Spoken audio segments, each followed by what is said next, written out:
Producer Brad Fuller has stated that while the film was a financial success, the backlash from fans, critics, and industry professionals alike was so great that the phones at Platinum Dunes didn't stop ringing for 2 years. Damn. Did not ring for 2 years. They would not make another film until The Purge in 2013. I mean, they killed it with The Purge.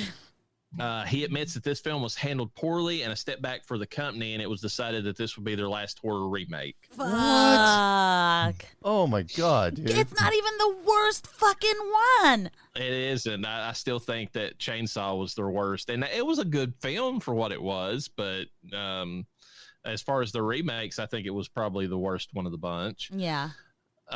Freddy's sweater was knitted by Judy Graham, the same woman who knitted Freddy's sweater in the original Nightmare on Elm Street from '84. That's fucking that was sick. Cool. Did Jackie get to keep it? I'm sure there's probably a few. Well, I don't know. You know how mad he had to be by he nailed the role, and then all the douchebags came out and torched him. Oh, I'm sure that it's to this day it still chaps his hide because I think people still send him hate mail over that to this day. Like yeah, this many but years does later. he do horror cons though? If he does horror cons, I'm sure the fans are like, "Hey, but you fucking killed it in that role." I think he's probably secluded himself from that stuff though. After all that hate he got, they really went after him after this movie. If the internet had been more prevalent, or at least social media had, I think he would have probably quit social media. That was how bad they were going after him. And he hasn't done anything since. I think he's done things since then. Then he's okay. He's fine. Kyle Gallner suffered a cut to his abdomen when the glove Jackie Earle Haley had been wearing failed to bend back or down, leaving one of the knives still extended. Haley didn't realize this until the scene was finished. Fucking awesome. Real? It was real? Yeah. The glove's always real, he Noah. really cut him. Holy shit. For this, hold on. We can't glance over that because I was always under the impression that was the worst weapon ever. And now to hear that, I'm like, oh, well, shit. It sounds like it worked. Yeah.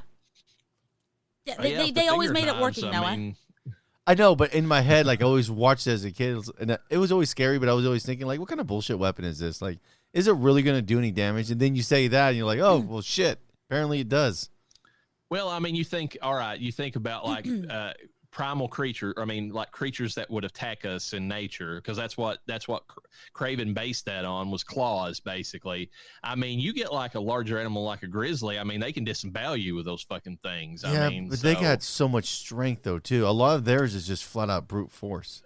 Well, yeah, but I mean, you can do the same with finesse. Like if you know how to move the blades, I mean, you can get some serious trauma from just, the movement of them versus the brute strength behind it. Yeah, I was always under the impression that it wouldn't be an effective tool, and then to hear that someone accidentally gets cut when not trying to be cut, yeah. I'm like, hell yeah, that's we love those. That's happened a few times on Death Holler where we're like, we've heard, oh, this is accidental. Someone got their nose broke or whatever. We're like, when they were touring with that movie, they should have been using it as like a part of the promo, like when they were on the late nights or whatever. Like, yeah, when we were filming it, man, like, what's it? Dude got his abdomen slashed really bad. Yeah, I don't think they want to advertise that so much. Like, for us, it'd be cool, but for the average person, it'd be like, oh my God, what was going on there, you know?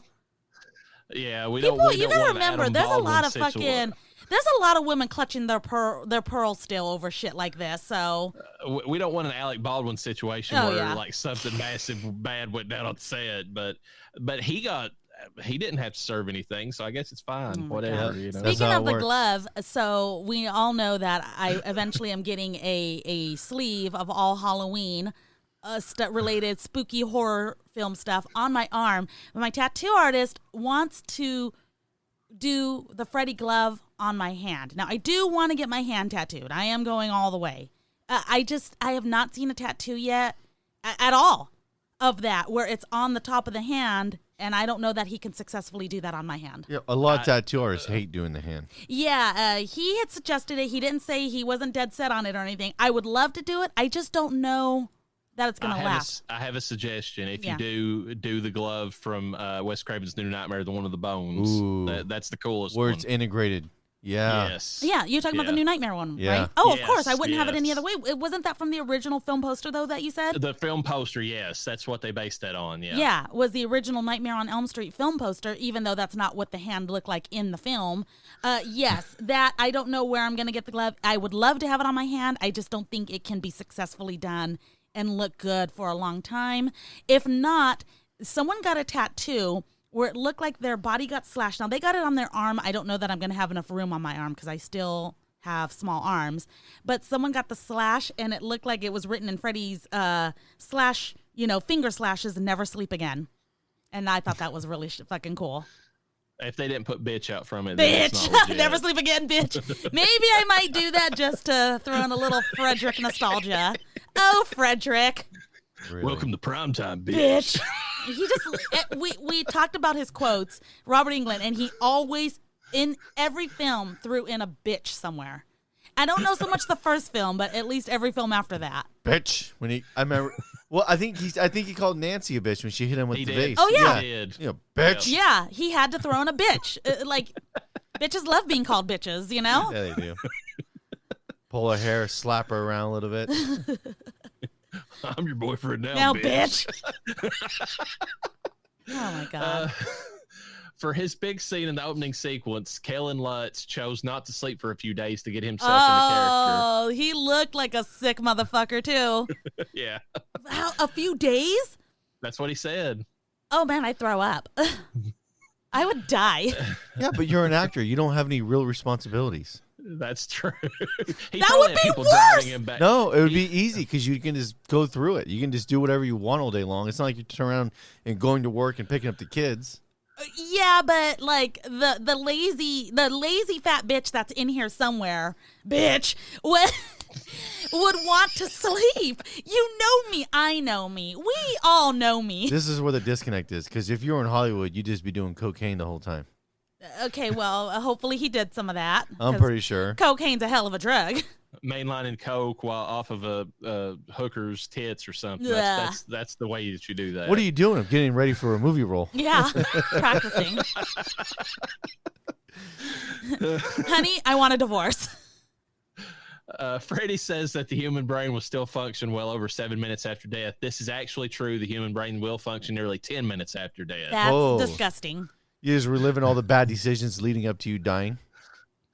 Oh, I wonder what geez. song plays. That's a long, Well, I know when you die, your body dumps all the. Like, do I just hear November Rain as everything's playing? Am I? Well, you Or gotta- knock, knock, knocking on heaven's door. That's what's playing. Well, you got to keep in mind too. When you die, your body dumps all the endogenous DMT. So whatever's in your brain, whatever's in your liver, gets fully released. So Yep. you're on the cloud 9 before you step out the other. Yeah, end of it. you're high as hell as you're going into Wait. heaven. But so- what if your head gets disconnected though? Your brain has it. Your brain's gonna. Oh. It dumps it from the pineal Yeah. gland, and then it dumps it from the liver. So even if your head gets disconnected, it's dumping it from the brain, and then the brain can't process it, so it can't even break it down. Only the liver can. Wiki. All right. Great conversation. When Jackie Earl Haley was asked what put him in the right mindset to play Freddy Krueger, he said, "Sitting in the makeup chair for 3 hours. After that, you feel like you could kill someone." Hell yeah. Oh, That boo is the- frickety who, sir. That is the best answer. It is, but like, how long was had Robert? it worse. Yeah. Robert had to sit there for almost 6 hours at the beginning. Well, and not even 6 hours, but think of all the movies he did afterwards. Well, no, because eventually he talked them into making a mask. But even then, you still gotta blend it in. It was like 2 hours of makeup. That's okay. Yeah. How many movies? Yeah, but still, Yeah, he was did like, a ton. I'm just saying. That's a lot of. Even after they get it perfected, and it's down to 2 hours. You're like, gosh, and it's every day they got to put it on. yeah, that's true. I mean, I don't know. And then he kept it on, which is so funny because like going and talking to the kids, hey kids, And then Tim Curry walks into this whole conversation, says, "Hold my beer, bitch." Yes, and then, with his talks devil. about how he literally lost skin in that suit for I Am Legend. Yeah. So, Wait, The Legend. Legend. Legend. The long lost archives of Death Holler. Somewhere in this laptop, our episode of Legend exists, and it never got released. We never found it. It's gone. I almost feel like going back and re-recording. We could go rewatch it. There was good trivia in that fucking episode. I think we could do it again. Oh, that's such a good movie too. It is. It really is. The Freddy gloves were the most protected props on the set. Previous films had issues with the gloves being stolen. Most notorious was the glove stolen from one of the films that appeared in Evil Dead 2, hanging in a shed. Yeah. Oh, really? Yes, it was in Evil Dead. Oh, dude, I gotta rewatch that. It was legit the one they stole from the movie set too. So wait, they stole it and put it in Evil Dead, and then it got stolen from Evil Dead? No, I'm saying it was stolen from the Nightmare set and taken to Evil Dead 2 and used on their set. I mean, I don't fucking blame them. Yeah, well, I mean, and then Wes, to get back at them, showed like Evil Dead, or it was back and forth. I don't know who started this whole fight, but he played that as the movie that one of them was going to sleep to, as if it was boring or something. Wes Craven, having signed the sequel franchise rights away when making Nightmare on Elm Street 84 just to get it financed, had no involvement with the remake and was not even aware it was being made until well into the production. In a 2009 interview, he expressed his displeasure with the then unreleased film, as the original was very important to him. Yeah, I mean, it's disrespectful. Why would you not want to contact the master of horror? What would have been disrespectful if they had made it and trashed the original concept of the movie?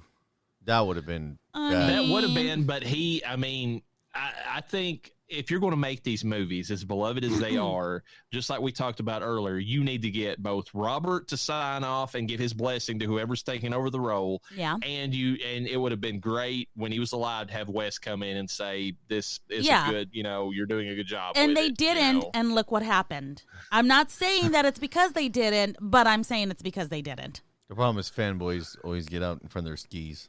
Well, I mean... well, that's true. Now, the problem is you have a Carpenter situation where you can go in there and approve it and say, yeah, these movies are fine, cough, cough, Halloween 2018, and then just go collect your money. Or go the play, Fog. Call of Duty, the Fog remake. The Fart. Go play, the Frog or the Fart. Anyways, go play Call of Duty while you're getting high, which is what, Carpenter does, which is fine. I mean, that's cool, but I'm saying that just because he signed off on them does not make them good movies. Yeah. It's 100% true. You approve this? Fuck yeah. Did you see it? Hell no. No, I didn't watch that shit. It was awful. Where's my money at? At a Comic-Con festival, Robert Englund supported Jackie Earle Haley as the new Freddy after he saw his performance as Rorschach in The Watchmen. So at least Robert gave his blessing, which is, I mean, fuck, that guy needed it, I really hope that he came to his fucking defense, too, at some point. We don't have that in trivia, but it would be nice to know, because that guy deserved it. He did go on to say that, give his blessing, saying the torch had been well passed. So he did go on to say that about Jackie Earle. Heather Langenkamp was actually offered a cameo in this movie, but she declined. She would have been playing a waitress in the opening diner scene. I don't blame her. She does not look the same. It's a harsh reality. She's aged naturally. I will leave it at that. Does she look that bad? Compared to what she looked like, because the Reverend and I won't stop drooling over her, because she just gets more and more gorgeous. Like, the older she got into these films, it's like she got hotter, but then now she's aged naturally, so it's just not what she was when she was younger. I've seen her recently. I know what you're talking about, because she was in that, she was in Netflix, The Midnight Club. She was the Netflix show, The Midnight Club. She was in that show, and you can see the wrinkles around her eyes and all that. She doesn't look bad for her age, but she doesn't. I have such mixed feelings about that show. Like, the potential was there, and then they started doing some woke shit, and it was just like, oh man, what are we doing? Yeah, it got a little too woke in places, and I appreciated the music choices they had. It was very nostalgic for people who were raised in that time period, but like, it didn't really, the story didn't take off. Like, it didn't go anywhere. I didn't feel like it sucked. It had so much potential. So there's our young Heather right there. I'm looking. Okay, and then here is our older. Let me find the most recent one of her. That's not most recent. Right there. Yeah, she has a real face. Mm-hmm. She has a real face. Yes, exactly. It doesn't look the same, and she probably, I don't know. Maybe she wasn't ready for that, and I think it's a good thing she didn't. In her age, being in a film that got so much backlash, I don't think it would have been. I don't know. I think if she wasn't mentally wanting to do the film, I think it's good that she didn't. Yeah, it would have been worse to have to deal with the backlash and been like, I didn't really even want to do this film. Yeah. But, why did I choose to do this? Rooney Mara hated being in this movie so much that she almost quit acting. Well, you quit acting in this film. But yeah. Hey, Rooney, we hated you in this film, too. Jackie Earle Haley frequently improvised on set, feeling this might help unease his fellow cast members if they didn't know what he was going to say. I could see that. If he came up with his lines, they didn't know how he was going to act toward them. Like Tim Curry, going back to him because he was such a good method actor on set. Like when he was playing Pennywise, like he would legit scowl and scream at the kids as they walked by so that they wouldn't feel friendly toward him at all. That's hella funny. Robert Englund, complete opposite. Hey kids, I've got Robert candy. Englund's over there. It's like, are you okay? Are you doing all right? Okay, you got this, little buddy. Okay, we're gonna get this. Oh, I'm sorry. Did I cut your face? My bad. I forget that I'm wearing my gloves. I mean, he was such a fatherly figure that in Dream Warriors, like the male actors would come up to him and ask him to help him give tips on how they could get with Patricia Arquette. Like they were that familiar with him that they was asking him that sort of stuff. He consoled a kid, babe, that his dad died 2 months before he had to go on set, and he got this kid okay, mentally where he needed to be to finish the filming, or not even finish, but even begin starting. Also that mom, holy shit. You know what would have been the best is if he did all that and then he looked for the prime opportunity to scare the shit out of the kid. That'd be so fucking awesome. That would have been funny. Just up like Freddy went into his trailer or whatever it was and just jumped out of the fucking closet. I wonder if they ever had to get that kid to cry, if they'd get Robert Englund to go up there and be like, I killed your dad. I killed your dad, bitch. Well, they did that. Killed your dad, bitch. In the last film, they kind of did that to the kid. They got the dad to tell the kid, your mom died. Yeah. His dad was on set, and he was telling him every day, it's like, your mom's dead. She just left the set, and she got in a car accident and died. Like, his real got him dad to real told cry. him that. Yeah. I was like, fucking money talks, bitch. And it's that kid from Pet Sematary that they were doing that to, not that he already didn't have enough trauma from making that movie beforehand.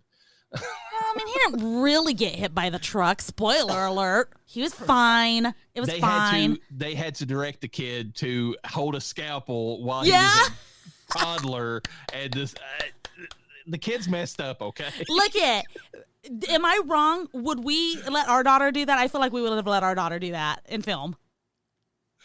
If we were there every day. I don't know if I ever put my kids in a movie or attached to Hollywood. I got a huge issue knowing what Hollywood. We know now, but when when tiny Lucifina was just a tinier Lucifina, okay, and we were contacted by our friend who's a movie director. Like, hey, I want her to be a child murderer in this film. We would absolutely do it. I'd probably do it. Yeah, we would absolutely let her, and it fits her personality now. Just if you have the studio execs wanting your kid around them while you're not around, i.e. Ezra Miller. Oh, yeah. No. It would be knowing what we know, it'd be like, my kid will be fucking 23, and I'll be like, yeah, I'm standing right here. This was originally intended to be a prequel, but the idea was dropped, and that was probably a good idea because I think a prequel as a potential storyline for this movie would have sucked balls. Yeah, because you didn't like the prequel that was kind of introduced in one of the films, and I was like okay with it, and you're like, he didn't need that, so yeah, I think it's probably a good idea.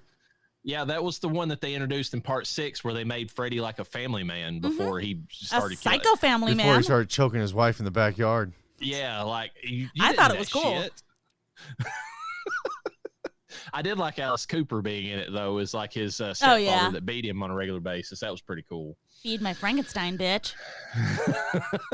I watched Wayne's World again a few nights ago. It was funny seeing him in that.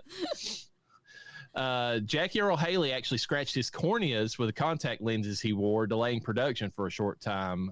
He also had the whites of his eyes turn blood red for 2 weeks because of this. Okay, did he put them on with his fucking glove? Because that's retarded. How do you... I don't understand the whole scratched cornea... it was 2010. I'm trying to think if I was wearing contacts back then. Yeah, I was. They were soft contact lenses. What the fuck? I don't know. I'm just throwing it out there. That's what happened. Okay. After rumors began circulating this movie was going to be PG-13, producer Brad Fuller quickly denied the rumors on his blog, stating, "Make no mistake, this is an R-rated movie." Oh, yeah. To pay as much homage and respect to Wes Craven's original film as possible, many iconic scenes from Nightmare on Elm Street were reused. Unfortunately, this drew heavy criticism from critics and fans alike, which saw it as plagiarizing the original and demonstrating a lack of imagination. 100%. No imagination in this film. There was great acting by the actor, by the Frederick. It's a remake. You can't vary off too much of the original idea. Because at that point, why don't you just make an original movie? Well, that's the argument people have been making for years, though. It's like, yeah. So here's the thing: one of the best remakes in history is probably John Carpenter's The Thing. It has nothing to do with the original movie that it was based on, other than the setting, I think, and the concept of an alien. That's about it. So, yeah, but John Carpenter's movie of The Thing is more tangible with the book. Yeah, that's why I was going to say it's based on the book. So, I mean, there's that. The book is very, very much on the... See, the book is based off the perception of the alien. And that's kind of where he kind of drew that as the guidance for it. But there's instances where the remakes are better just because they veer away a little bit. Like The Fly, Cronenberg's The Fly, totally different than the original in the concept of how it was, and it's a much better movie. But the big thing, too, is you got the giant technology jump in special effects, which really changes everything. You're talking about like a 40-year jump, and it'd be like making Nosferatu and then not incorporating any modern-day FX effects. So that's going to change a lot of it, too. Well, there was about a 30-year jump between these movies, though, if you're taking it back to the original. The problem, I feel like, is the fact that CGI was a step back for a long time. So you actually, you downgraded, like, visually in a lot of cases. I mean, at least in the early 2000s, before they started getting a handle on CGI a little bit better. Because, I mean, you take some of the prosthetic effects back in the, especially late 80s. I mean, God, well, even early 80s. I mean, American Werewolf in London, I mean, that transformation scene is friggin' ridiculous, even to this day. Yeah. And, like, you take a CGI, like, werewolf, like in Wes Craven's Cursed, I mean, it looks like dog shit, to be perfectly honest, and it was a lot later on. See, I don't know what it is with the 80s, but, man, I don't know if it had to do with the guys that were doing the special effects, but they were just, like, big-time pioneers. I mean, well, you had the pioneers like Tom Savini. Well, he started off in the 70s, kind of. But I know, but he was able to set up the entire market of like, this is what we can do with. Well, this he had a college too. Like he had a legit college where he trained people how to fucking. I think college is still going on. He just doesn't. He stepped back from like actually being a teacher as much. Well, yeah, you can't be Tom Savini and fucking be teaching classes. Could you imagine that? You know, well, he did that. He did for years though. Yeah, he did teach for years just because he wanted like a new crop of actual effects artists. Yeah, out there. I don't blame him because he is the best, and you want to teach your skill, but he's too famous now. It's not that he wasn't famous back then. It's just that he's even more now, and you got even more crazed fanatics.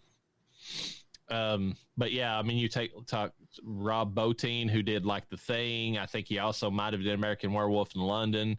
You take, Savini, and I always blank on his name, but the guy who's over The Walking Dead now, he was under Savini for a good long while and even worked on the original Evil Dead.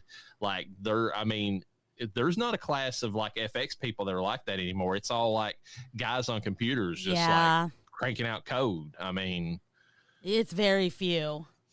I feel like the last time they had really good like prosthetic effects mixed with the CGI is when Peter Jackson did it, both with the Frighteners, and then they went and did the same stuff for the Lord of the Rings. That was like the last little hurrah for all that sort of stuff.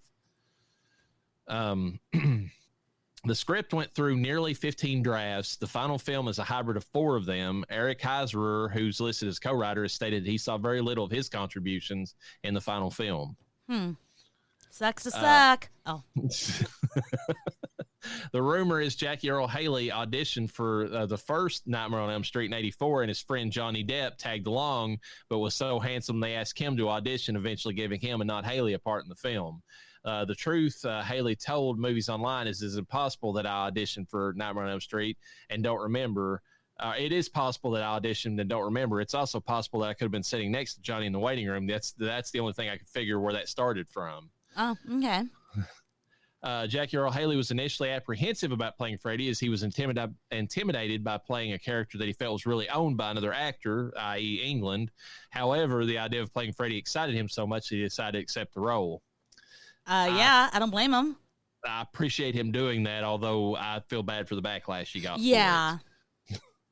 At around 1 hour and 23 minutes, when Nancy is drowning in the blood breaks through the floor to pour into the bedroom downstairs. This is a tribute to the original's famous bed death scene where Johnny Depp is slaughtered by Freddy, causing the blood geyser, come out of the bed. That's one of the things that they said, that they took one of the best scenes, and they kind of made it their own. And that one was cool. Yeah, it was a different twist on it. Yeah.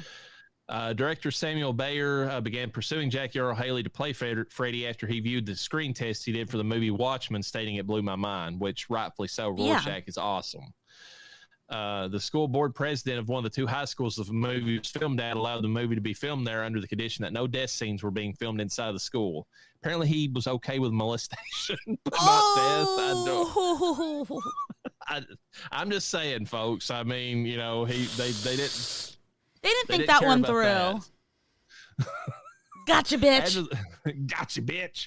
After the film's financial success, the studio greenlit production on a sequel, and Jackie Earle Haley began discussions regarding his salary and possible storylines. However, the massive critical and fan backlash brought these plans to an end. Yeah, I mean, I was interested to see what they would have done with the sequel. Yeah, I would definitely watch it. And I'd watch it, with an open mind. The Elm Street home was filmed on an actual Elm Street in Barrington, Illinois in this movie. So there you go on that. The casting of Jackie Earle Haley as Freddy originally started as a rumor. During multiple interviews, Haley acknowledged the rumor, stating that he would enjoy playing the character, and he was eventually cast. Wow. Talk about a nightmare come true. Haley and Mara signed up for multiple films. Haley's contract was for 3 total films, while Mara's was for 2. It is now nearly 9 years later, which that was the time that they did those. It's even later. And there is no indication the sequel's ever going to be made. In fact, if they do it with the Duffer Brothers, it's probably going to be a completely different scenario. And not only that, because it doesn't necessarily mean it's going to be under. Is it going to be under the same studio? It'll be New Line. Okay. I don't know who owns New Line now, though. Maybe it's Warner Brothers, I think. Okay. Is the owner. Because I'm trying to think, if they don't use Rooney Mara and they don't use Jackie, is that a breach of contract, and will they get paid out? I would think at this point that they could probably get out from under it, because that wasn't the exact thing that the contract was built for. Interesting. Jackie Earle Haley said he was apprehensive about taking on the role of a child molester for about a minute and a half. Nope. Okay. All righty. I don't like him anymore. No, I was kidding. This broke the record for midnight openings for a horror film. The Elm Street sign is seen twice during the film, but the name Elm Street is never spoken. Okay. Robert Englund, who portrayed Freddy Krueger in all the previous films in the series, expressed approval of the remake, as he felt the story could be better told with the use of CGI and other special effects that didn't exist in '84. After the film's release, however, he expressed disappointment with it, citing ineffective makeup effects and lack of empathetic characters. See, you know what the wild thing Rooney is? Mara is who he's talking about. I would say for sure he's talking about her. And makeup effects, he's wrong. You know the thing that's wild? Everybody I know that went and seen this movie, they didn't trash it. They didn't really have a whole lot of bad things to say about it. But it sounds like the online culture is the one that lost their fucking mind.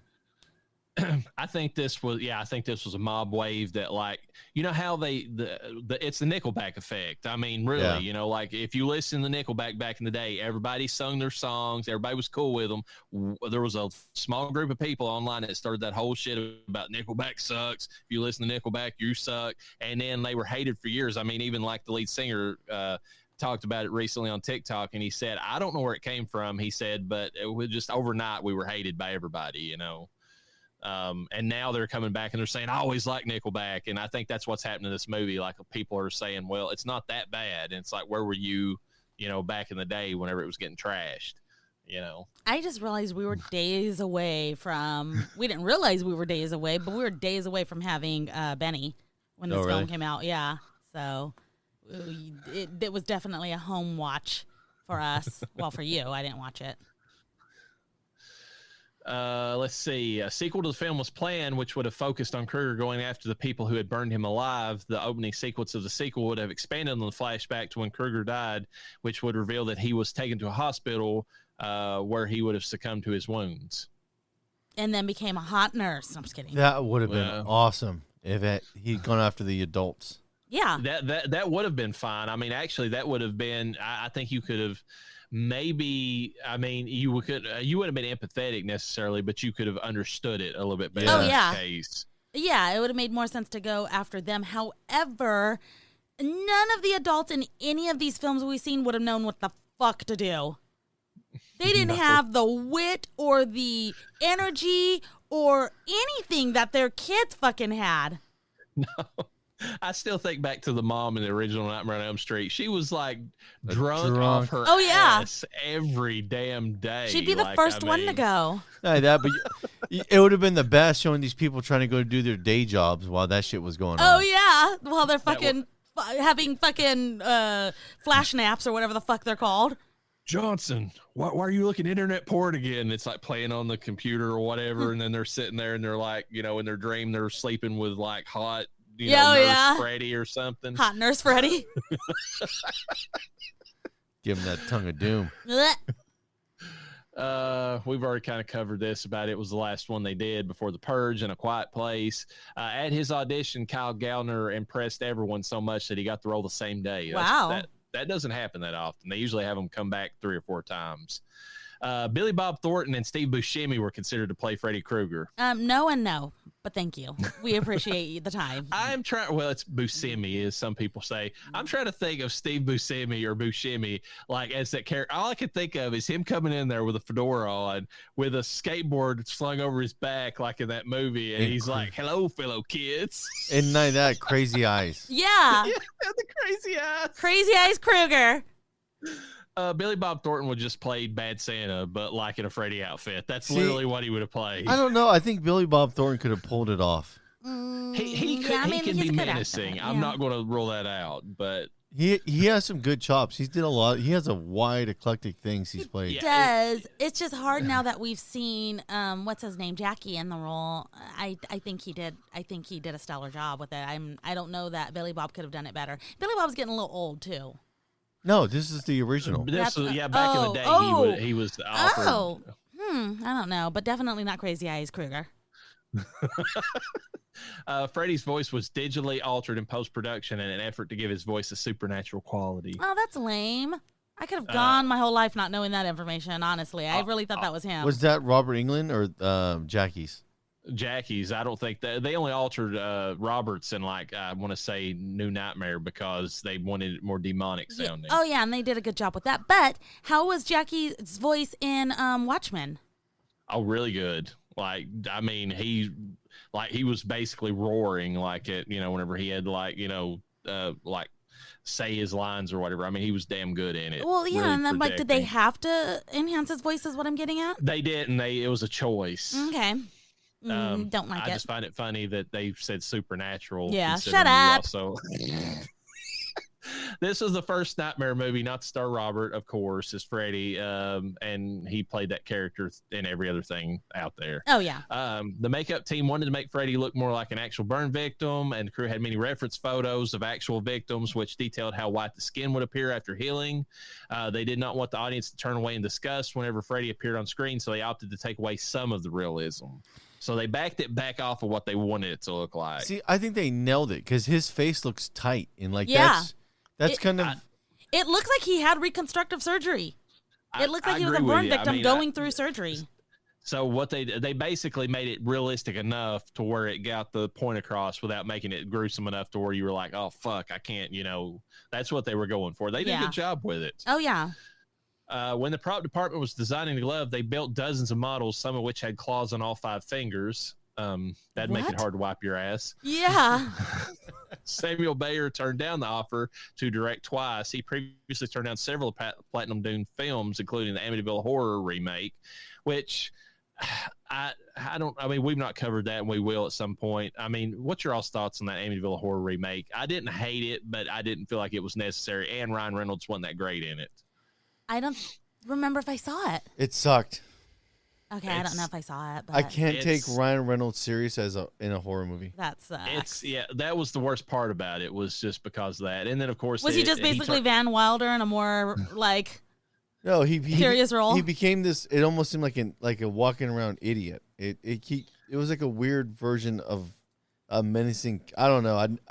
He didn't sell me on it. Okay. He's basically walking around in a daze and snarling at people. That's kind of what it amounted to. That sucks. And also he turned down directing Friday the 13th in 2009. He relented after receiving a long email from producer Michael Bay, who said that doing the film would really open up his career opportunities. Ooh, yeah, to a lot of backlash. Yeah, as of 2021, he has not directed another feature film. Oh, or had not. Shit. So Michael Bay, he fucked him over royally. Michael Bay didn't. The fans did, technically. Well, technically, but still, it's like, oh, this is going to give you so many opportunities, man. Just come do this. Well, did he choose not to direct other films? Is he just doing? Because you know how we've talked about how some of the directors kind of go into doing other things behind the scenes. He probably could have went on and did some independent movies, I would imagine, and ones that would have not been so high profile and got him. But I don't know. Some people, he might have also been like, "This is beneath me," and that would have been on him. I don't know. That's all we got to go off of. This Freddy design, and this was similar to what Wes originally wanted in '84, a little bit closer to it at least. Yeah. The same animators who did the CGI work for Harvey Dent, Two-Face, and The Dark Knight were brought in to do the CGI work for Freddy's face. I feel like it's better than this because that's the one thing I don't like about The Dark Knight. It's a great movie, but I feel like Harvey Dent's CGI is kind of shit in that movie. When you go back and watch it now, at least. Yeah. At 5'6", he was shorter than all the young adult actors in the movie, with the exception of Rooney Mara. They had to use several techniques to make him appear taller. Wow, that's so funny. This is the third horror film remake to star Katie Cassidy after she starred in When a Stranger Calls and Black Christmas remakes. And her career kind of went to the CW and then fell off a cliff after that. When Nancy is looking for information on the other kids in her class, she comes across a classmate who posts video blogs of experiences with Freddy. This is Aaron Yu, who played Chewie in Friday the 13th's remake. Chewie. When filming first began, it took the makeup team 6 hours to apply the Freddy makeup to Jackie Earle. After a while, the team was able to shorten it down to approximately 3 hours. Okay, so I can understand the complaining in the beginning. I would bitch about 6 hours. Oh, yeah, that's got to fucking ridiculous. suck. Hey, they were just getting him in character. That's true. Yeah, he wanted to kill somebody. Him off. John Saxon was offered a cameo, but his schedule didn't allow for it, so he would have done the movie. Oh, that would have been cool. What schedule? When's the last time you watched a John Saxon Okay, hold movie? on. Let's see if we can find something. Hold on. When did this movie come out? 2010? 2010. Yeah. 2010, yeah. The fuck was John Saxon doing in 2010? Okay. It might have been family related. Who knows? Yeah. Okay, hold on. Nothing as far as I can see. Hold on. Just pull up the last John Saxon movie he was in. Well, that's the thing is, for some reason, Google's not putting their movies in order as of right now, and it's really weird. Just go to IDBM and just type in John. He was doing movie werewolves or werewolves in 2009. He was in in 2010, the year this came out. He was in a movie called Bring Me the Head of Lance Henriksen. So okay, so he had two films circa this time frame. He was that actually. He did 3 movies in 2009, which is when this would have been filming. So, good God, I only saw one. I didn't realize he did 3. It's a cameo, dude. You're like, what? You're dipping in for a scene. I mean, probably good that he didn't. It's not like it got the best, you know. There's 2 movies that John Saxon was in that I can really put something down, and he wasn't really an amazing actor in one of them. One of them he did a good job acting. The other one was just him, and that's Enter the Dragon and fucking Nightmare on Elm Street. I mean, he was in don't rule Black him Christmas. out in Black Christmas because he played the same characters he played in Nightmare on Elm Street. I did not know he was in Beverly Hills Cop 3. I forgot he was in From Dusk Till Dawn. That's pretty cool that he was in that. Oh, shit. That didn't pop up for some reason on Yeah, mine. it tells you how good of a job he did. You can't even remember it. I don't remember a lot of the actors that were in From Dusk Till Dawn. I I know Tom Savini was in it, but that Nightmare on Elm Street, he did. He was a good job. That was an awesome role he played.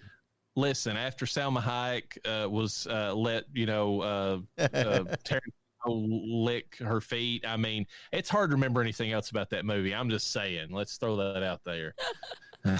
Tell me tell me. I guarantee you didn't forget Tom Savini's crotch gun. Yeah. Oh no, I remember lots about that movie. That movie's actually I love. Yeah, that movie you know what quite you a bit. don't remember is John Saxon. I don't remember John Saxon in that movie. I really Just don't. saying. I remember that whole line by Cheech talking about all the pussy that they have there, all the different types. Not John Saxon though. Not that.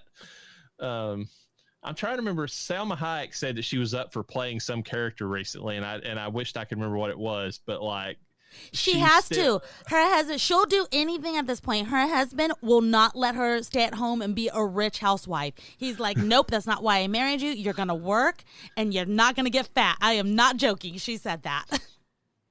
Yeah, I can't remember. It was some big high profile character, and she said, yeah, I would play that character. And like, and at her age, it seems ridiculous that she would play it. But, but then again, she looks damn good for her age. Her husband's a billionaire. She's got access to all the stuff, everything in the world to make her look amazing. She's got the stuff to make the he's not gonna let her get ugly. She can play the role. She can play someone in her 30s if she wants to.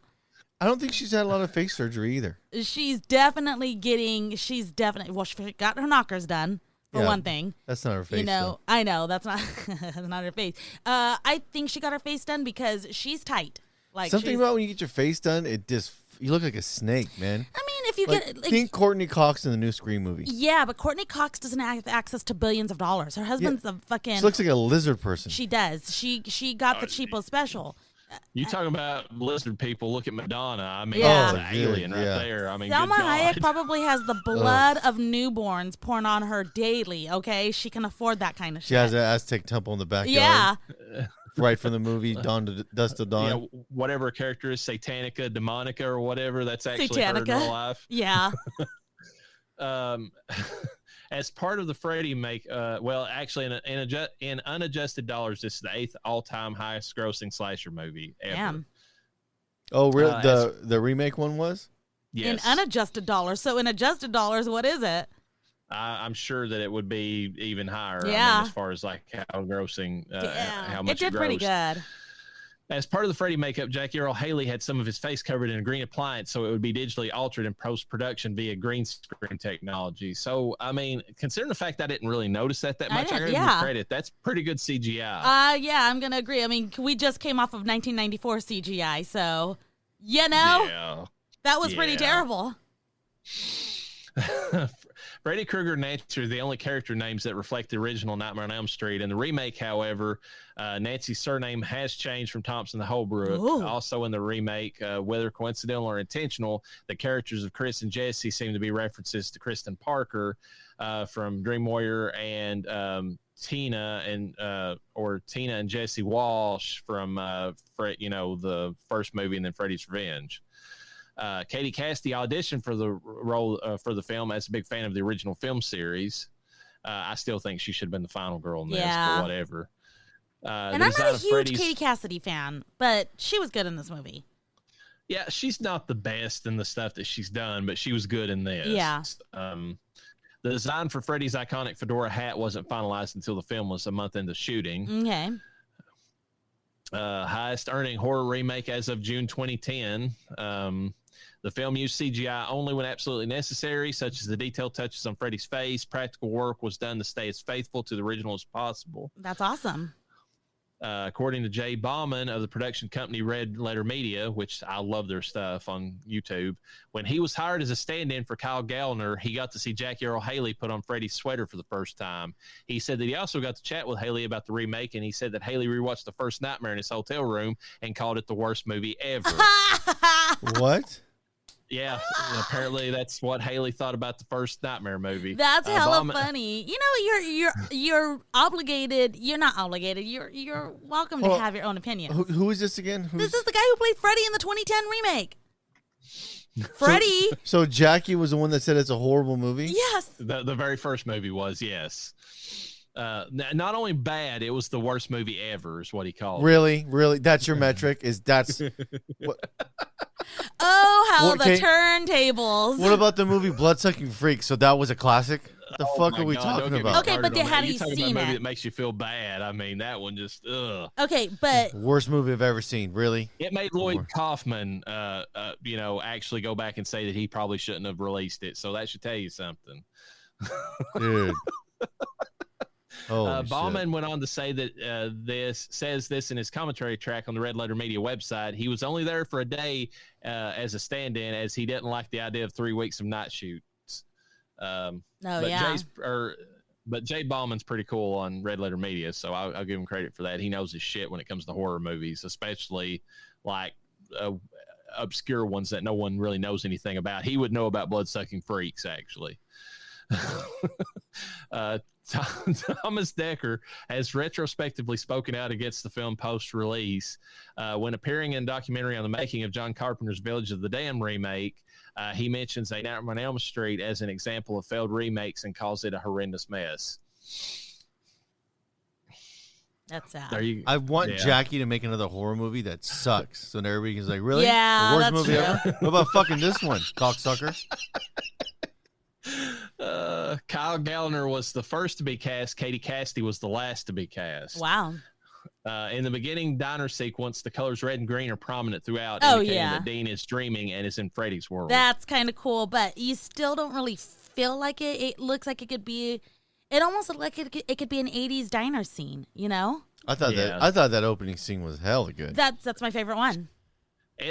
I think it's interesting too, because he goes by that fire and it flames up or whatever in the kitchen area, which looks a lot like the intro dream sequence of Alone in the Dark, the movie that actually got New Line its start. Yeah. Because in that, Donald Pleasance is even though he's the doctor in the movie, he's like a fry cook, and there's this fire that's blazing behind him. Looked exactly like that scene. I was like, were they intentionally calling upon another New Line movie when they did this? That movie sucked so bad. What, Alone in the Dark? Yeah, dude. I don't know why they brought Christian Slater in to play that role. Oh, that's a different Alone in the Dark. You're thinking of like the newer one. This was like the old like Jack Palance one that they had back in the early 80s. Damn. I wasn't aware of that one. Yeah, it's actually pretty decent. Like, go back and watch that one. What's it about? 4 psychos break out of an insane asylum and go after this new psychiatrist that's just joined and his family, because they believe that he has killed their old psychologist, and they're trying to get the revenge, even though that never happened. You know? Really? Yeah, I'm not aware of that movie. Yeah, it's pretty good for what it was. This is the second time, or this is Jackie Earle Haley's second time playing a child molester. He had previously played one in the film Little Children from 2006. Well, no wonder he only had to think about it for a minute and a half. Yeah. And you know what the funny thing is? Rorschach was about killing child molesters. Oh, that's funny. Because he was molested. Hilarious. Yeah, because he was molested in Watchmen. Okay, well, he has experience. This is the second time that Wesley Strick has written a remake of a classic horror film. The first was Cape Fear in 91. Now, that's a good remake. That was a good remake, yeah. That was a real good for its time. That wasn't the Robert De Niro one, was it? Yeah. Yes. I'm curious what the original one was then. Oh, it was like in the 50s or 60s, and it was like, the same concept, but different actors and that sort of thing. Strick was hired to write the script largely on the basis of his of a prequel to Seven he had written in 95 that had never been produced. I don't know that I would like a prequel to 7. That's a standalone film that never Yeah. that doesn't need Just anything. don't touch it. Leave it alone. What's in the box? You know what though? It'd be interesting to see the backstory of Kevin Spacey's character. Yeah, but would it really? I mean, it's one of those things where sometimes that makes the character more interesting. Sometimes it takes the mystique away from them. Yeah, because there's so much mastermind in that movie. Yeah. Yeah, and he's barely. I mean, he only really comes into play like in the end of the movie because I mean, the rest of the movie is them investigating the aftermath. He got away with it, huh? Yes, he turned himself in. Oh, he turned himself in? Yeah, he would have got away because Brad Pitt's character was saying, "We got you." He's like, "No, you got me because I turned myself in. You didn't have shit going on. You had no clue." And he did that specifically because he knew that Brad Pitt's whole thing was wrath, and that if he turned himself in, then that would hurt his pride, and that it would bother him. So he did it specifically to fuck with Brad Pitt. Oh my God, I haven't seen that movie in forever. That was a one and done for me. I mean, like it wasn't like I would absolutely rewatch it. That's on the rewatch list. I would do it, but I haven't. For some reason, that and Fight Club are like part and parcel in my mind from that same time period, like both movies that are great to rewatch. Oh, like, yeah, big both time. Brad Pitt movies too. So yeah, Fight Club, I can watch that over and over and over. Over 200 extras were used for the high school scenes. Wow, that's a lot of extras. Yeah. When Chris is looking at the obituaries, one of the names visible is David J. Chemerinsky. David worked in the prop department on the film. This film is included on Roger Ebert's most hated list. Oh, why not? He hated Ebert. everything. Yeah, hated it. It stinks.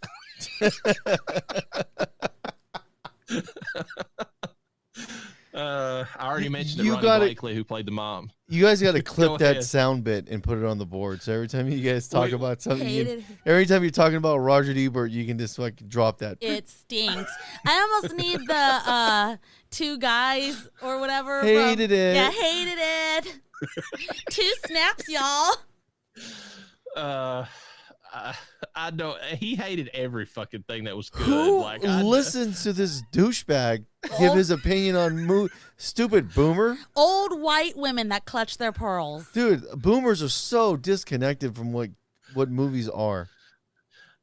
And I don't even know if he actually liked even movies that were like nobody. I mean, like, I want to say that he found things to bitch about, like, say, Indiana Jones and the Last Crusade. Like, I mean, I don't think he hated it, but he bitched about it. And I'm just like, everybody loves that movie. Like, what the fuck's wrong with you? One of the best rides at Disneyland, bitch. This wasn't an accurate representation of the demographic of the people who lived in this area. I said, fucking what?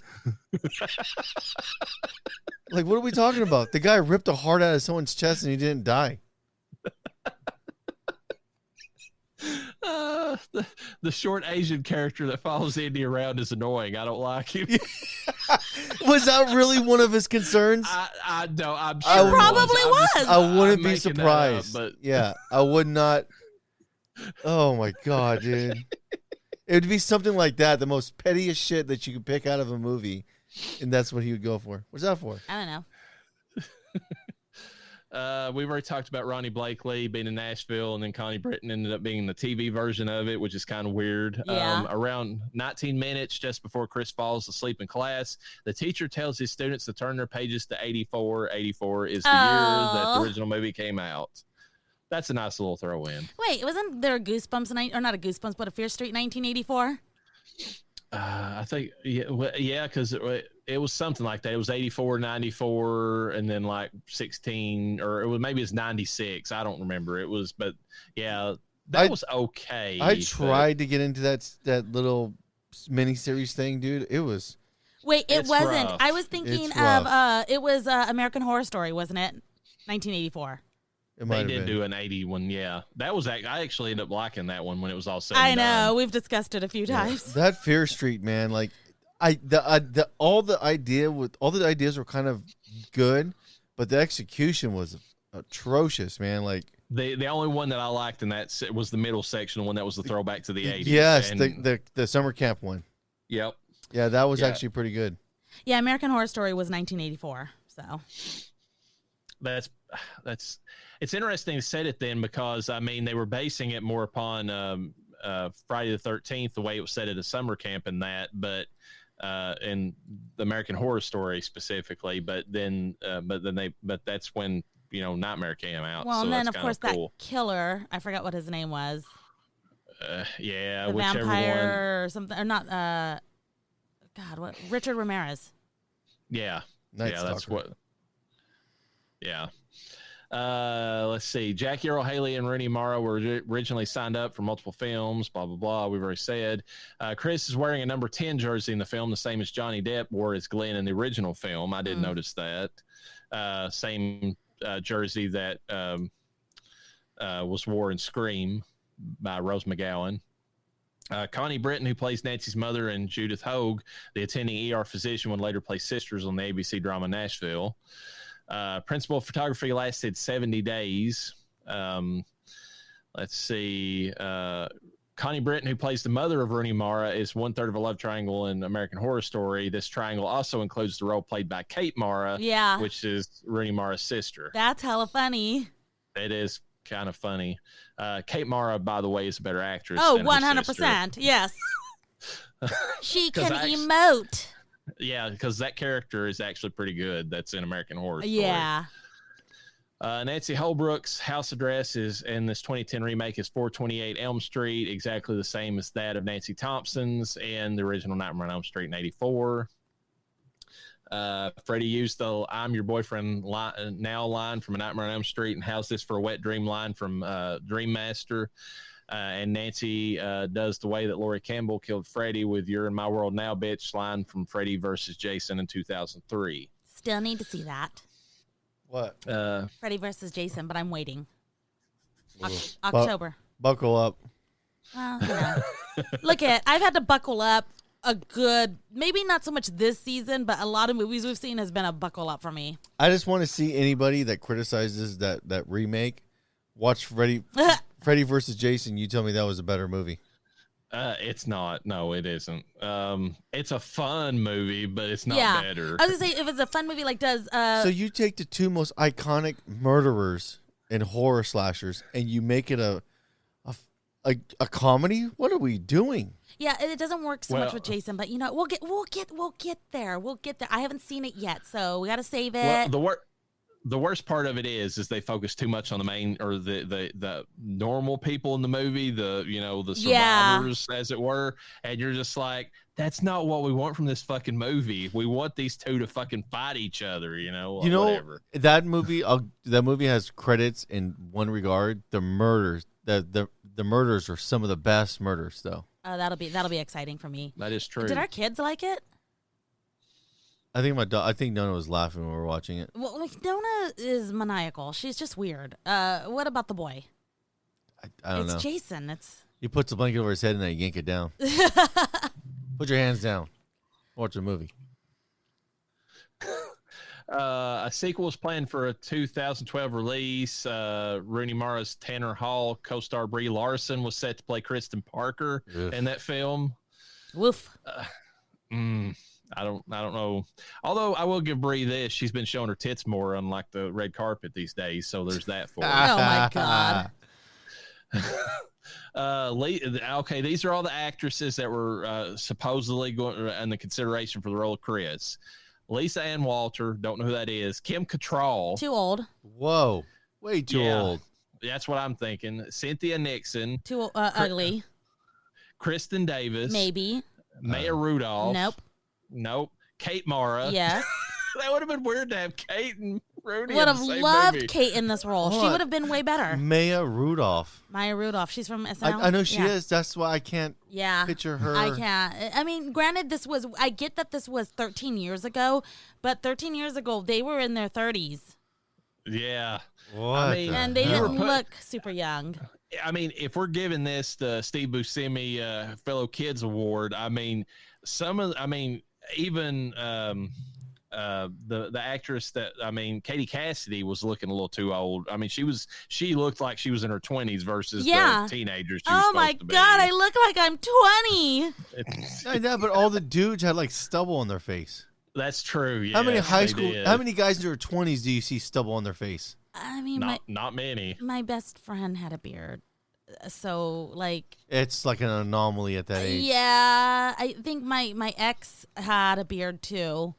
Let him grow it. Let him grow it out, and then reuse the metric for what a beard is. Yeah, I mean, it Just wasn't a beard, but it was a Fu Manchu. It was just whiskers growing out, probably. No, they had quite a full. He looked Amish, so I had a beard.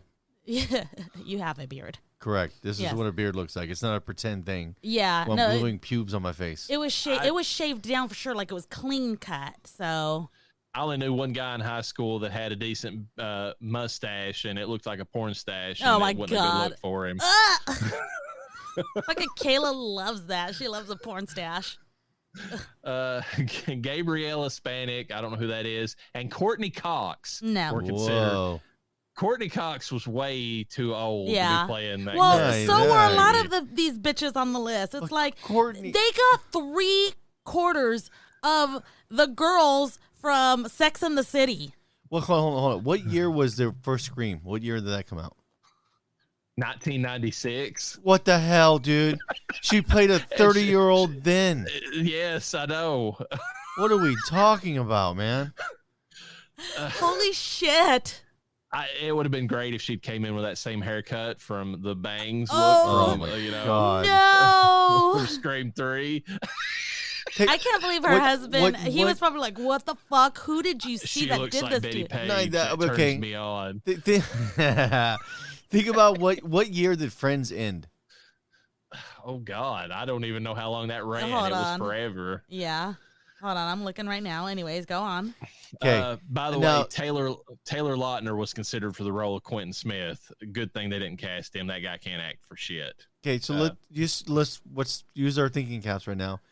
Remember what Courtney Cox looked like near the end of Friends? She was looking woofy. Yeah.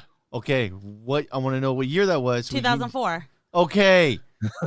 Okay. So then tack another like 7 or 6 years on top of that of hard Hollywood life because you're not getting roles other than Scream. But she had work done, okay? Yeah, like to turn into a lizard. She was morphing. That's what happened. You yank her tail off, her grows back. In fact, I mean, even Jennifer Aniston looked too. Oh yeah, I think she was doing Cougar Town or just about to do Cougar Town. And she looked old in that. I mean, oh my God, what are we doing? I'm looking at one of the first seasons, and they all looked too old to play teenagers. Lisa Kudrow actually looks the youngest, and she never looked like. See if you could pull up cover art for the last year of Friends, where it shows what they actually look like. Because her and Matt Perry look like broke down cars at the end of that, man. Matt Perry was so bloated and from his drug use that he looked like he was 80 years old at the end of it. But same with her, she was looking beat down too. They beat the brakes off of her. It looked like there was no all those stopping. years of living with David Arquette. Yeah, they took their toll. I can't get a good photo. It looks like everything they have of them. Oh wait, there's a slightly bloated picture of him, but see if you can pull like 2008 Courtney Cox photo. Okay. So we have a metric because, man, she was looking rough, and that's 04. And it didn't really turn around for her. Let's be honest. Oh, get this, though. This next little bit of trivia while we look this up. To provoke a response from the actors in the scene in Freddy's cave, the photographs they found were Polaroids of little girls mixed with real Polaroids taken from medical surgeries. Wait, what? So there was actual pictures? Yeah, Jackie's like, I got some at the house. I'll bring them in. Yeah, that's probably how it was. I hated that Nightmare movie, so I got these little girls' photos to make myself feel better. That's 2004. I don't know if Reverend can see it. I know, but it's kind of blown out, but yeah, it's not looking too good for her. Yeah, what does 2008 look like for her? Sheesh. I don't know. It's hard to find. Google's not very good. They're just like, here's... Courtney Cox paid a publicist to scrub the internets. Oh, my God, dude. I'm just... In your head, how do you justify... Like, yeah, I can pull off an 18-year-old. No. Anyways. Yeah, her face was real sunken in by that point. She had, I mean, the hollow look under her eyes. It wouldn't work. Let's go back to these Polaroids. There was actual Polaroids because I don't remember seeing what the pictures were. They didn't show him in the movie. You only saw his response, and he was freaking out. But apparently they really put pictures of little girls. They didn't say that they were just little girls. hopefully. But I mean, it's Hollywood. They could have been something else. But they said that they also included like medical surgery, like photos. Oh, okay, that makes sense. I thought it was going to be like pictures of like poor little baby vagines being like having surgery on them or something. Where'd you get these from? Last night? Like, oh, Ezra Miller's dorm room. Oh my God. And finally, when Chris is killed, she is wearing the same number jersey as Glenn, as we've said previously. So there you go. Number 10. She's dead. Can't help it. As well as good boy Skeeter. Well, his name was Rufus in the movie, but hold on. I gotta show. Hold on. Did the dog really die, or did he die in her dream? That's a good point, because you don't know if she was asleep or not when that happened. Well, she was asleep when that one happened. I gotta show you. That's why I don't think the dog died in the movie. I think the dog died in her dream. I got that doesn't perfect picture of the death scene, lightened up so you can see what it looks like. Yeah, but that's really get the fuck out of here. That's what Skeeter looked like. No, but she was dreaming when that happened. Yeah, I don't know. They said the dog died, so I don't know. Just like the dog that supposedly died in what was it, Friday the 13th Part 2, but like somehow came back at the end of the movie and then was never seen again. Who knows? Jason doesn't hurt the dogs. Actually, well, and this is a different Friday the 13th. Remember, or not Friday, Nightmare on Elm Street. Remember, in the previous one, Freddy Krueger would not hurt an animal. According out of everybody, Jason will not hurt a dog because he's a country boy. He understands the utility of a dog. Yeah, well, according to the previous, Freddy's, he would not hurt a dog, but this is a new one. I could totally see him killing a dog. This one probably would, yes. And here after he fucked it. Here lies poor Rufus Skeeter. Really? On our living room floor. Played by Buck Camel Weichert. So, final girl, Death Holler Awards, final girl, Nancy Holbrook. With not only is she a wet sack when it comes to acting, a wet ball sack. A wet ball sack. We have Quentin Smith, who does most of the work in getting rid of Freddy anyways. So is she really that good of a final girl when she needs the help of a guy to get the job done? The original Nancy didn't. Heather Langenkamp took care of business. I'm going to put a twist on this. I would say the final girl it's uncredited, but it'd be Robert Englund. Dressed up as a nurse? Yes. Oh, my God. He always wanted to, everyone, and he did multiple times. So, I mean, what's your thoughts, though? I think she's terrible. I think she's... it's like you had to remind me she was the final girl. Hold on. Because I agree, but then I disagree in some aspects for the fact that you gotta take the perspective. It's a teenager. She's playing a teenage girl, and she's full of angst. Girls are already stupid. No, but she's like an angsty teenage girl, and her character has portrayed that the entire movie. Yeah, that's true. She's dealing with molestation, which is a whole other thing that none of the other final girls, except for Chris, I believe, in was it Friday 3, ever had the hint that they had that going on. So. Correct. So if you roll that understanding of that into her character, you can kind of understand why her character comes off as a wet noodle. That makes sense. Do you ever wonder where our daughter pulls her angst from, her emo angst? Where does she get it from? I don't know. She doesn't have, there's nothing dark other than the fact that maybe my sense of humor. Yeah, and the fact that I don't exactly put out those flames. Yeah, my sense of humor is very sharp, dark. It's awesome. People can't tell when I'm joking, so it's the best. The joke's on them. But our daughter's very emo, and I'm like, you don't have anything to be angst about. You don't understand, Mom. Yeah, you don't get it. I guess I was emo too, but okay, anyways, moving on. I'm just saying, when you compare fucking the girl who played Nancy, and yeah, she's got angst going on, and she had the molestation, okay, but she didn't have to be a fucking wet nutsack, okay? She was very bland. I still, Heather's the best. So at least she could have been a bitch and earned that title from Freddy. Yeah, did it ever talk about her dad at all? No. Strong, independent black woman. Yeah, okay. Don't need no man. She's missing a dad. Her mom wasn't as bad as the original. Or you didn't see how bad she was. She could have been a raging drunk too. That's true. I mean, she was gone. She was worse though because she was a know-it-all mom that was like, I'm a psychologist. I know all about this shit. And it's like you don't know anything. Let me put my smart glasses on and tell you about it. Oh God, Connie Brighton's so hot. What about the slasher? This Freddy? I think I can speak for all of us when I say we all really liked him. I would love to see him reprise the role. Yeah, in a heartbeat. I think he did a good job with it. Yeah, he's one of the most menacing slashers that we've ever seen, and also the darkest in his motivation. Yes, big time.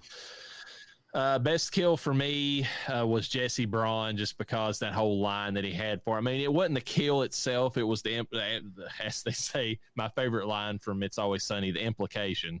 It's just because he's like, you got 6 whole minutes with me. It's like, what the fuck? What are you going to do to him? Like, is this the one where he sliced his own neck? No, this is the one in jail where he shoves his hand to the dude's chest. Yes. Okay. And then he's like in his dream, and he's telling him, he's like, I've got 6 whole minutes to play with you. It's like, oh fuck. That was like one of the top kills. The fact that the guy gets out of his bunk thinking everything's okay. Yeah. And it wasn't me, but it was you. Yeah, but he gets out of the bunk. You think everything's okay. He gets in the hallway. He starts walking. And he's like, what the fuck? And he turns around. And you're like, oh shit, dude. Freddy's decapitation, I kind of like too. The way that the paper trimmer thing was pretty cool, improvised device. So I'll give him credit for that. I thought that the neck slashing scene, that was mine, because it looked so deep, it looked so good, and he was doing it to himself even though it wasn't him. Yeah, because in the dream, like Freddy was like holding his hand. So that was it for me. So.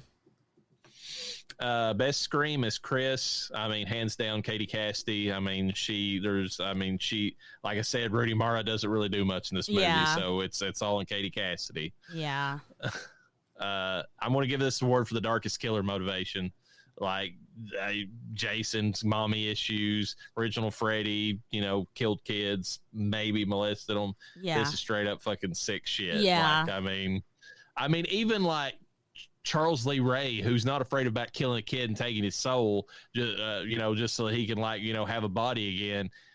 There's something not as dark about him either. Like when we get to Chucky, which Chucky's goofy as fuck anyways, but still, like his motivation's still not as dark, and he doesn't care about killing kids. Like he's fine with it. Steve Buscemi Fellow Kids Award. They're looking a little old in this movie. They really are. Yeah, you're right. Because Katie Cassidy. I mean, I think Rooney Mara can pass for she can. An angsty, fucking grumpy ass bitch, but Katie Cassidy was pushing it, and Kyle was. None of the guys looked like they were teenagers.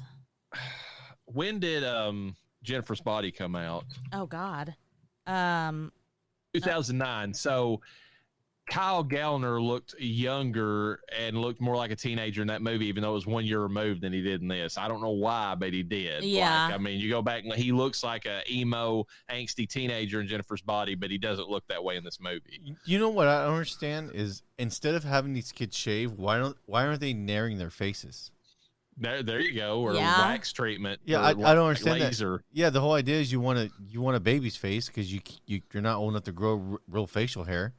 So I don't understand the whole idea where they have them trim them down and it's like 5 o'clock shadow for everybody. Teenagers have never looked like what they're supposed to look like. Well, I guess a few films where you have the nerds and everything, they kind of look like what you would think a teenager is supposed to look like. We all go through the awkward phase, but in movies, it's widely known that the people that play teenagers, they don't look like teenagers. No one at our school looked like that. Yeah. Did anyone in any of our schools, look like Megan Fox?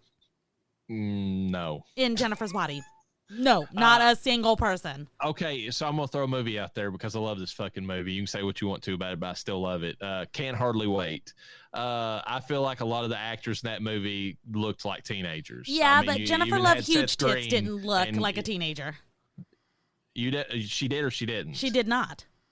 Well, she was a little too made up, but I'm saying, like, if you had Ethan Embry, he looked like a teenager. He looked like a teenager, yeah. And then you got, what's his name? Seth Green. Seth Green did. Yeah. I mean, and then Seth Green's, like, friend that hated him, but also ended up fucking him, the redheaded girl. She looked like a teenager in that movie. And even the nerdy kid, the one ended up singing like the Guns N' Roses song. Yes, that was so funny. But he was so skinny. Was it a redhead? I thought he banged that short hair girl. Well, I thought she had red hair, like dark red hair, like burgundy or something. Oh, the one that was supposed to be like a lesbian or something? Yeah, she was dumpy. Yeah. Yeah. She's just thicker than a bowl of oatmeal. She was dumpy. And it wasn't dump trucky, it was just dumpy. Let me see. God, Seth Green fucking aged. Charlie Corsmo? That's the kid that he played the teenager. Oh my God, Jason Segel was the watermelon licking person. That was. Oh my God, I'm looking at all the actors that were in here, and I'm like, oh my God, like yeah, Klepto Kid, the redheaded. Do you remember him? Klepto Kid. He kept stealing shit. Oh my God, yeah. Well, I mean, like that was his name, was Klepto Kid, but like literally, they're showing. All these actors, and I recognize them by looking at them. I want to say that's the same dude from American Pie who was the Terminator, whatever the fuck he called himself. Oh, yeah, the something. Oh, the Shermanator. Yes, it was the Shermanator. There we go. Okay. Yeah. Came back in time to rock your world. Even American Pie, they kind of looked like they were 20-year-olds. So they were a little old in that movie. Yeah. But I feel like Can't Hardly Wait got it right. They got baby-faced actors for that movie. For the no most part. girl looked like Nadia in high school. Well, no. I mean, she was a foreign exchange student. That's how it is in other countries. Oh, yeah. In your wildest fantasies, yes. I'm going to give best side characters that pharmacist for standing his fucking ground. Yes. You're not getting those ADHD medicines early, you fucking prick. I was dying because this was 2010 when I don't know that it was such a as big a deal as it has come up more recently. It might have been. That might have been when it started. So that was fucking, yeah. I don't have anything to say about that. How annoying is the Doom Prophet? I would assume Dean is the Doom Prophet in this movie because he's the first one that tells anybody about Freddy, and then they start realizing after the fact. He's not really annoying. He's actually, I mean, it's kind of tragic for his character. Like, I mean, he's, slits his throat right there in front of his girlfriend and everything. I mean, like we said in the last one, Wes Craven was the Doom Prophet for Wes Craven's New Nightmare. He was cool. This one's just kind of like sad, It's yeah. Yeah. God, I would have initially thought it was Katie Cassidy's character because all the fucking footwork she was putting into everything, but. But she only took up the mantle after he died in front of her, basically. True. So, dumbest moment. The characters are refreshingly intelligent in this movie for the most part. They even, trying to even get like the ADHD medicine to stay awake. Yeah, I didn't even think about that. I was like, why are they trying to get duh? Yeah, fucking, it could keep you awake. If I had to pick a dumbest moment, it was when that girl got skinned or whatever, and then the dude ran the house. Oh yeah, the one that and the he was he was the stand-in for the guy from the original movie that ended up going to jail because he was Tina's boyfriend and got covered in her blood. Something about even though that happened, he was panicking. I can't imagine him just running out the front door because he dated that girl. He knew how the house was set up. Yeah. So I seen that, I was like, regardless of what happened, I thought he would be a little more cooler in that situation. Well, and the weird thing is too. The weird thing in this movies too, when it comes to this stuff too, is though, like in reality, I know if you were in that situation and you're a teenager, quote unquote, that you're going to like freak out because you don't have any world experience.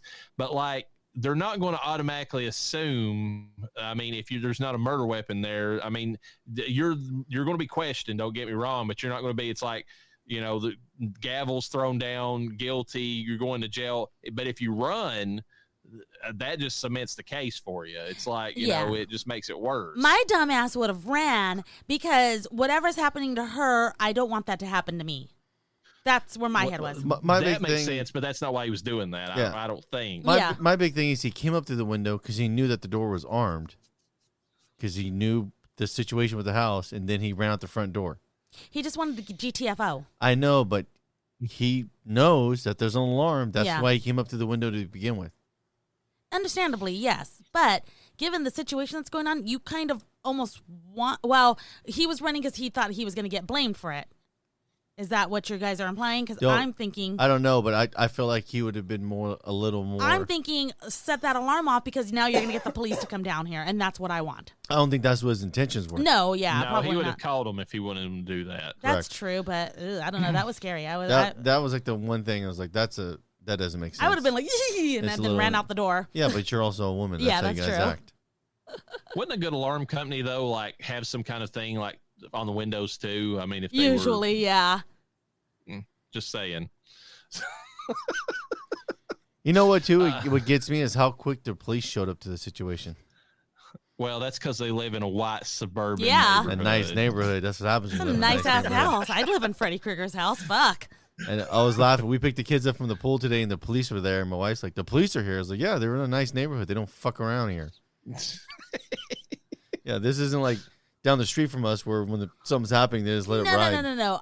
You don't understand. I see CHPD at Rush Pool all the time, but they're usually just standing there kind of watching like, I got a feeling to see when they respond to that area compared to what they respond to out here are totally different standards.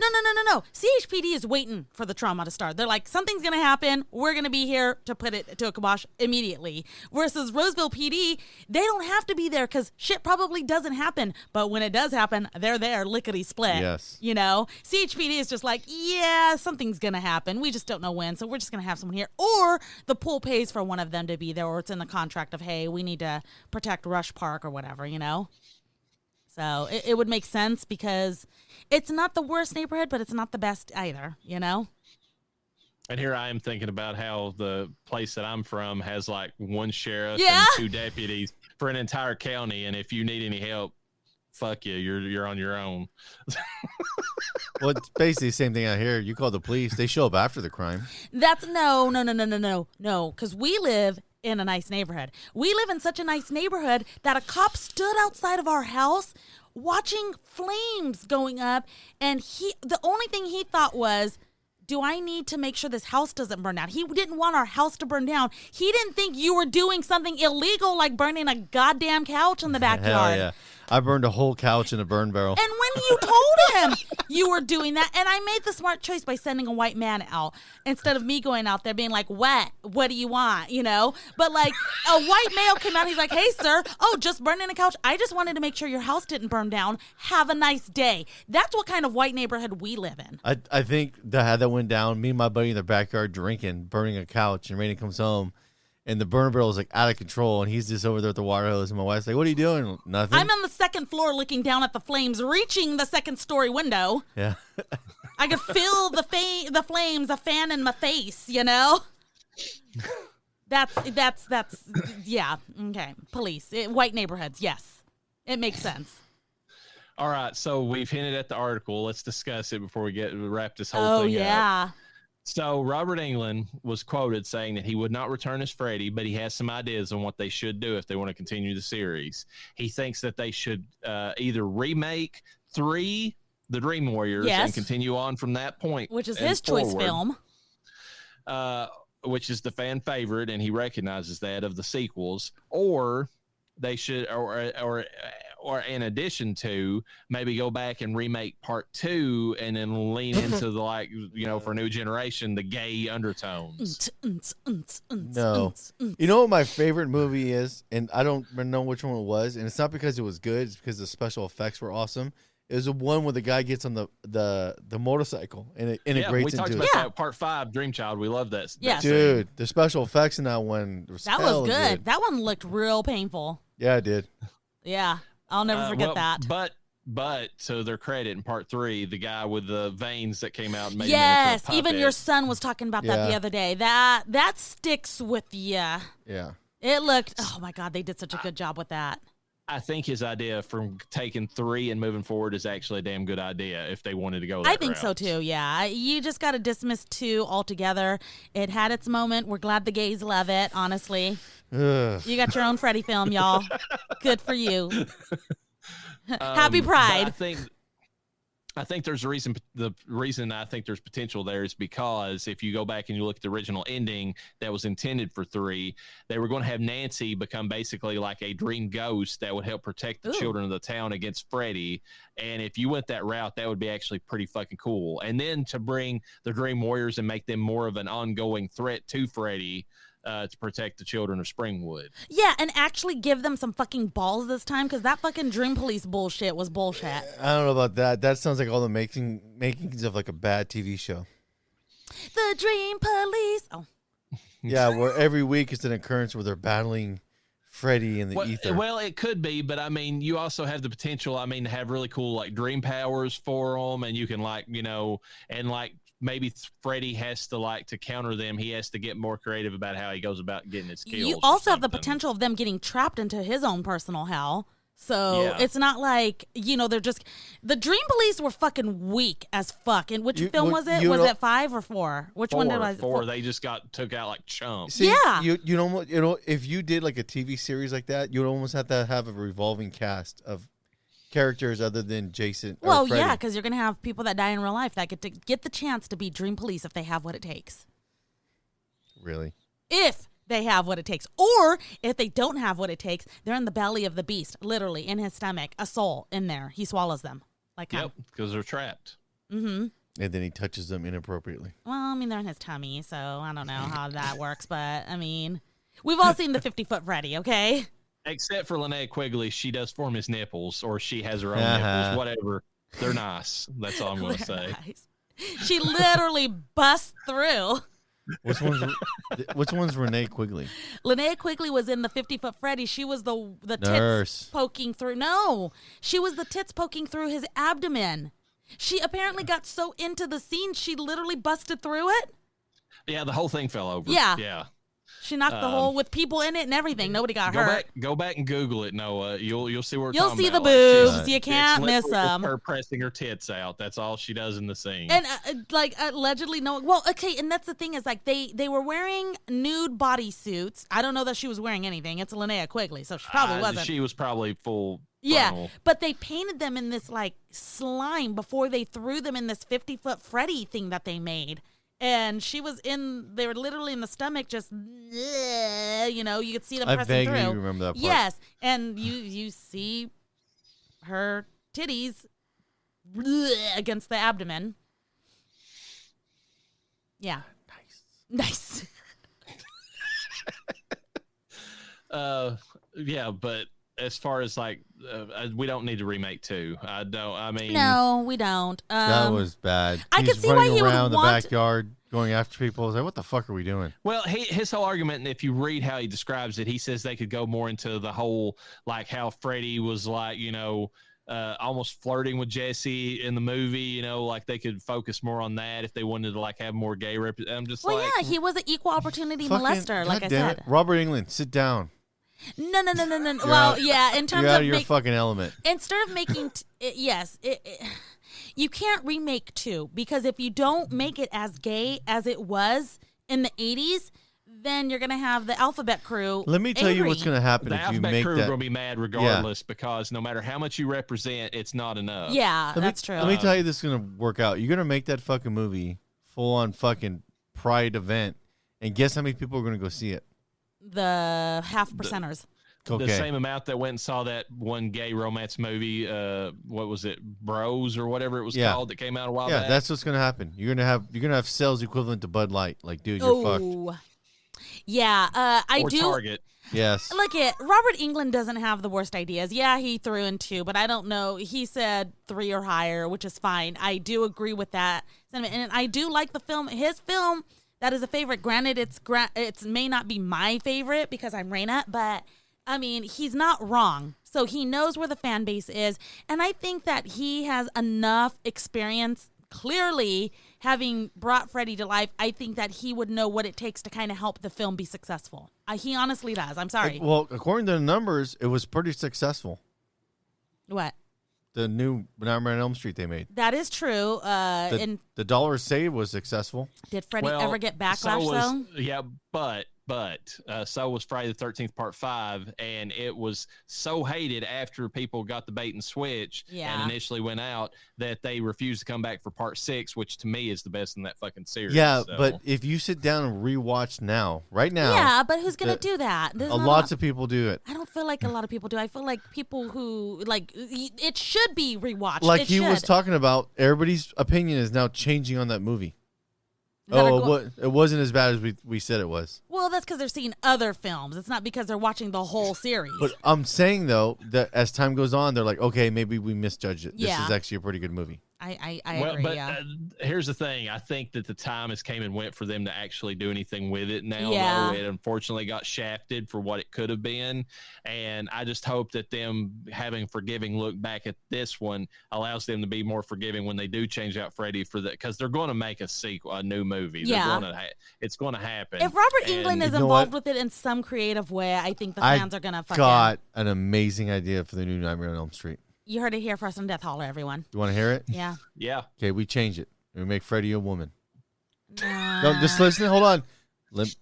We make Freddy a woman, and she's I've seen that movie. And she's a smoking hot high school teacher. And what she's doing, she's fucking all the young men in the class. But instead of them murdering her, all the guys are correct. All the dads are congratulating her. Boom. And then the women in the community get together and burn her, and then that's what Hell she yeah. for revenge. There we go. I feel like I've seen this movie. I feel like it's something that Donnie G would It's something Donnie G would be reviewing for us. I think I downloaded the wrong movie. Someone get ChatGPT and get a script going for that. She wouldn't have like finger knives. She'd have finger dildos. Is that what you're trying to tell me? There is a Freddy movie like that. No. So every finger has one of those pocket pussies attached to it. She realized she has to run it like a McDonald's. I got to pump these orders out. And she's just going to town. The look on Uranus' face right now is the best. You married me. That's your fault. I forget that he could see me sometimes. This is how it is all the time. He tells me not to judge him, but it's my job. Somebody's got to ground him. This movie has some potential if you really get a good scriptwriter. And a budget of $12,000, maybe. You'd be shocked how many people would throw money on a movie like that. I think I'm pretty sure they already have. I'm sure that movie exists. That movie exists somewhere. Yeah, but it doesn't exist on film. Yeah. No, legit film, not a VHS camera. Well, that's probably true. They probably didn't have the budget for an actual movie. And we do some CGI. Donnie G. Like we could really make something happen. What if the female Freddy was Brie Larson? Representation. That's what we're looking for. It would change her whole character in the public eye overnight. All these guys would go from hating her to loving her. This is the best teacher we've ever had. All these accolades. Everybody's like, yeah, but all the kids are dumb as fuck. She's building a bond with these students. She's literally bringing kids in by the truckload and doing after-school sessions with them and really expanding their minds. Man, are you really going to stare at me like that? Yeah. This is hilarious. You don't have a good sense of humor. I do.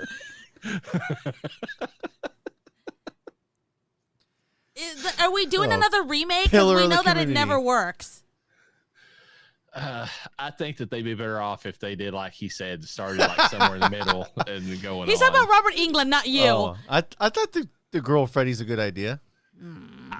I'm not opposed to the girl Freddy, but I think that the other stuff probably won't fly. And here we do this. You get too many of the alphabet crew, they'll get mad at that representation. So this here, I got this. We can fill this in. Let me run with this. So all the women kill her, and then she comes back, and then what she does, she chops off all the dicks of the guys, of the sons, and then turns them all into trannies. Done. I think that would blockbuster get you of the flag. Year. I think you would get a flag on a parade somewhere for that. Oh my God! Movie of the year, budgets to the roof. People would be seeing it nowhere. Nowhere. The rest of the world would be like, what the hell is this? You know, they actually have like a horror Freddy costume, and I'm sure they have a horror They have a horror Chucky costume. They have a horror costume for everything. So you dress up as Freddy and I'll dress up as Nancy this year. Okay.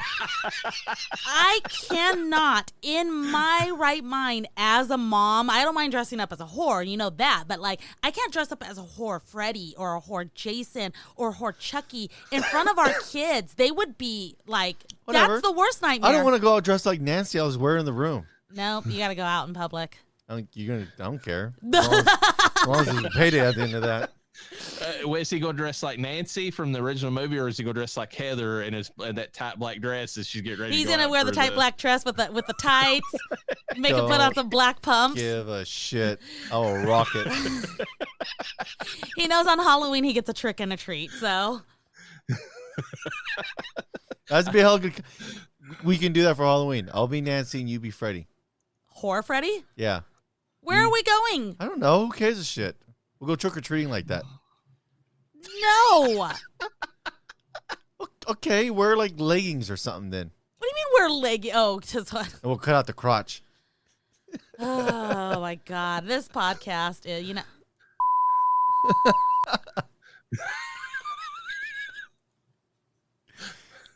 I guess it's a good time to plug Leah into it. They're not doing anything. Oh, dude. It's like that meme where you're poking someone with a stick and you're like, do something. Do something.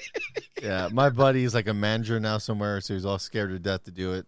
Why doesn't... Oh, God. I have a proposal. Why not have me in the seat over here? I can do any of the editing that you need me to do, or you could be sitting in that seat and whatever, flipping on the channel. Well, I guess it would just be me and you. But he could be there talking, just not... I don't know. Just not on camera. I'm at the point in my life where I'm not big at pushing people to do stuff. Either you're going to want to do it or you're not. Because I guarantee you get me on this show, because when I was doing the show with you, and he's probably listening to this podcast right now, so yeah, I'm talking to you, Mike.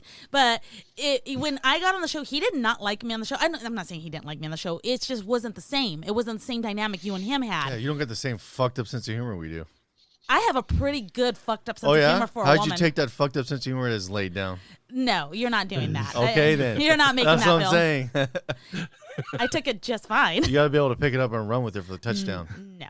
But yeah, it was not the same dynamic, so I don't think he liked it. So he was like, okay, I got to get back in there. So I think we start doing that shit again. He'll fucking start wanting to fight. Oh, I got to fix this podcast before she fucking burns it to the ground.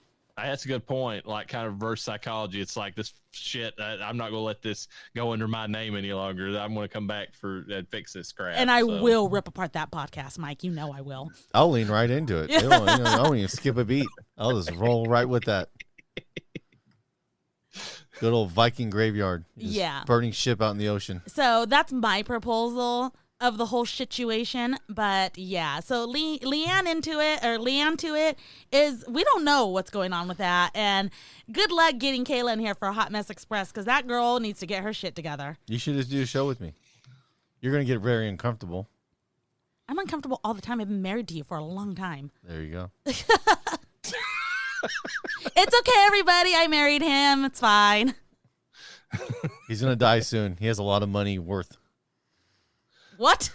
Yeah, you're going to get a payday. You're going to get a Sancho, get a pool in the backyard. I'm not going to get a Sancho. Sancho's going to want some of that money. Fuck no. Well, you get a pool boy and you just I don't want a pool boy. That's gross. And I don't even have a pool. Yeah, but he's not going to clean. You're just going to pick the ones you want, and then when you're done, you throw them away. I don't have time for that. Once really a week? Don't. It's not worth my vaginal pH, okay?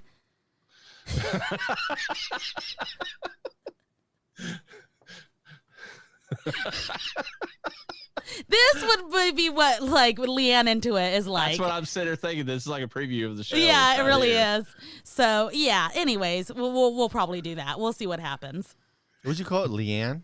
That's what it looks like. It looks like Leanne to it. Lean into. I know. We know what it is, but it looks like Leanne to it. When you go onto like Twitter and whatever you guys' pages are, it looks like Leanne to it. Yes. You should do it with me on Friday then. We can. Well, okay. Next Friday, folks. Go check us out. And with that, peace be with you. And with your spirit.